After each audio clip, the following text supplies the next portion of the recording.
Assalamualaikum warahmatullahi wabarakatuh. Sebelumnya perkenalkan, nama saya Wulan Julianti dari kelas MN 20K.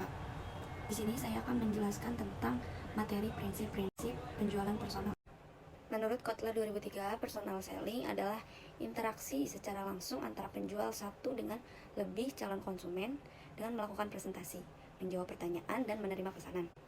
Personal selling adalah salah satu sarana komunikasi untuk menyampaikan pesan yang disesuaikan dengan kebutuhan spesifik dan meyakinkan pada setiap konsumen. Dalam komunikasi personal, melibatkan dua orang atau lebih berkomunikasi dengan tatap muka atau presentasi di hadapan sekelompok atau audiens. Menurut Kotler 2003, personal selling memiliki ciri-ciri khusus, yaitu yang pertama ada personal confrontation, yaitu dalam setiap penjualan, personal terjadi interaksi yang hidup dan dilakukan secara langsung antara dua orang atau lebih. Yang kedua ada cultivation, merupakan penjualan personal yang memungkinkan terjadinya hubungan yang berlanjut dari hubungan transaksi menjadi hubungan persahabatan.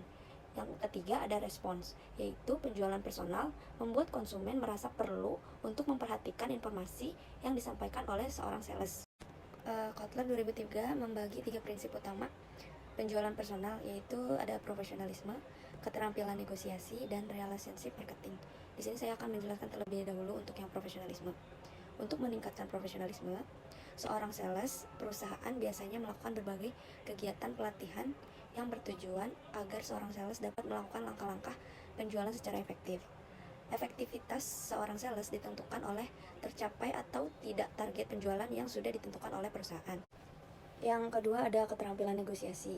Negosiasi sendiri merupakan kesepakatan antara pembeli dan penjual untuk menentukan harga, kuantitas, dan syarat-syarat lainnya. Seorang sales perlu memiliki keahlian dalam bernegosiasi. Yang terakhir ada relationship marketing.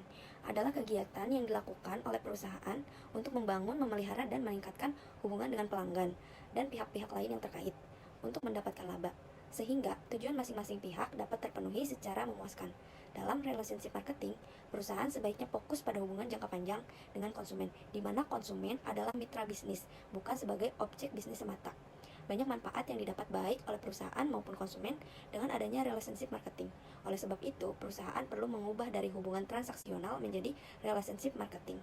Barnett 1993 membagi 3 tipe personal selling menjadi 5, yaitu yang pertama ada responsive selling. Seorang sales bertugas untuk memenuhi permintaan konsumen. Dalam tipe ini biasanya seorang sales mengadakan perjalanan dan menjumpai banyak pengecer.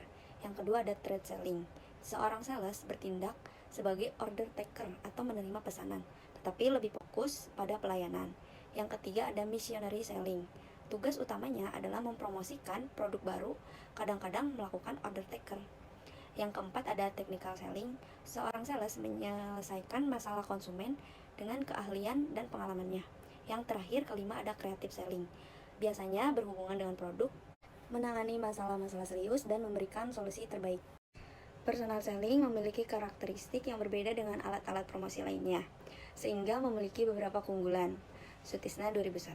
Yang pertama, personal selling melibatkan komunikasi secara langsung dengan konsumen potensial, sehingga lebih bisa membujuk daripada alat-alat promosi lain. Yang kedua, ada proses komunikasi face to face, menjadikan konsumen potensial lebih memperhatikan pesan dari komunikator. Yang ketiga, ada personal selling dapat mendesain cara penyampaian pesan dengan berbeda sesuai dengan situasi dan kondisi audiens. Yang keempat, dalam personal selling terjadi komunikasi dua arah, sehingga dapat memungkinkan adanya dialog interaktif antara seorang sales dengan konsumen. Yang kelima, personal selling lebih memungkinkan untuk menyampaikan pesan yang kompleks mengenai suatu produk yang tidak dapat disampaikan melalui iklan. Sekian presentasi yang dapat kelompok kami sampaikan. Mohon maaf apabila ada kesalahan kata dalam menyampaikan materi. Wabillahi taufiq wal hidayah. Wassalamualaikum warahmatullahi wabarakatuh.